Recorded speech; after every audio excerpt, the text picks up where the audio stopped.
Okay, so let's begin with a little bit of an introduction about EFT and also the quote that I have on the first page of the flip chart, which is behind every behaviour is a positive intention. So at first glance you could think, well, how about verbally abusive people, or how about aggressive people or rude people? Now, what we have to do is really kind of consider and peel back the layers to find out what's really going on.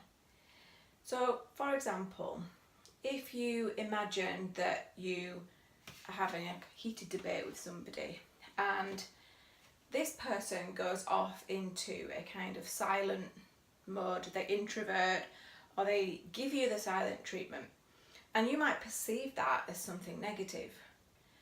Now what I ask you is, what's really going on with that person? Now when we went through this in the class, we peeled it back one by one.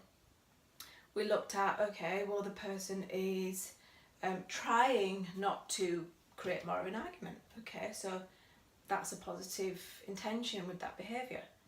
In other ways, that behaviour could be subconscious. They cannot help themselves. They are just not in a place to be able to talk.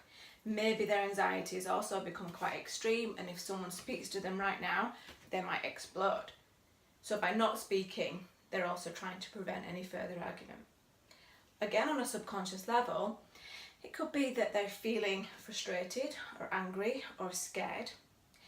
And when we peel that back even further, we can find out that why they're feeling scared, why they're feeling angry, they're feeling upset, or they're feeling hard done by, or they're looking for attention. And now you can see that the words are becoming softer, and we can recognise those kind of descriptions when we look at children.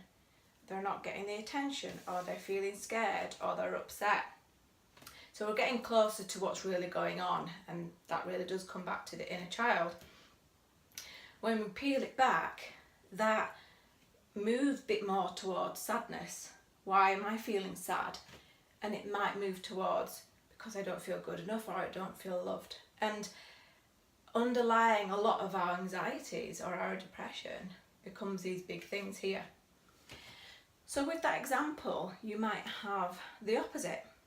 You might have somebody that lashes out quite aggressively, quite domineeringly, and you could say, what's really going on behind there? Again, you could say anger, you could say fear, you could say control. Why? Because someone maybe have controlled them in the past and they feel that they need to control. Why? Because they didn't feel that they were good enough, because they weren't feeling like they were loved, for example. Okay. Now all this historical stuff could be analysed, but my message here is just to say that there's always something else going on behind why someone reacts a certain way. And that behaviour comes from a place actually of something positive, just wanting to feel to be loved.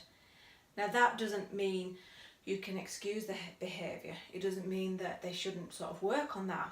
It just allows you a little bit of space to be compassionate for that person. Now the reason I'm mentioning this is because this also applies to you.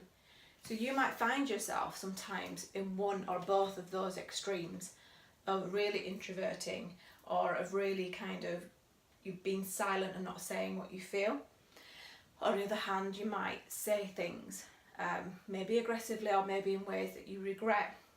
Each way there's something behind that. There's something gentler behind why that's coming out like that.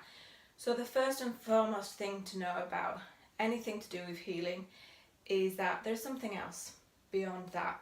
And it just allows you that time and space to be a bit compassionate for somebody else and also for yourself. And then it's up to you where you go and how you decide to work on that. So with the EFT, you actually work with a certain specific issue, one at a time. And by saying that out loud, you're acknowledging it. By using a certain phrase, you're saying that it's a separate issue. The issue is separate to who I am as a person. So there's a lot of self-acceptance that goes along with this. And then finally, by tapping into the meridians, you're also physically releasing it as well. So it brings it both together. So what you're doing is you're tapping on the meridians in the body, the main meridians, and at the same time you're mentally tuning in to the actual issue that you're working on. So you're working on the mind and the body. So you take 2 fingers here, and it's not really the tip because it might catch the nail, but it's the ends, and you can either tap where you're tapping like this, or you can tap this way and use it on a very deep level, or use it on a very just want to calm down in this moment. That's up to you. As always, these are tasters into the sessions. It's up to you what you do with them now.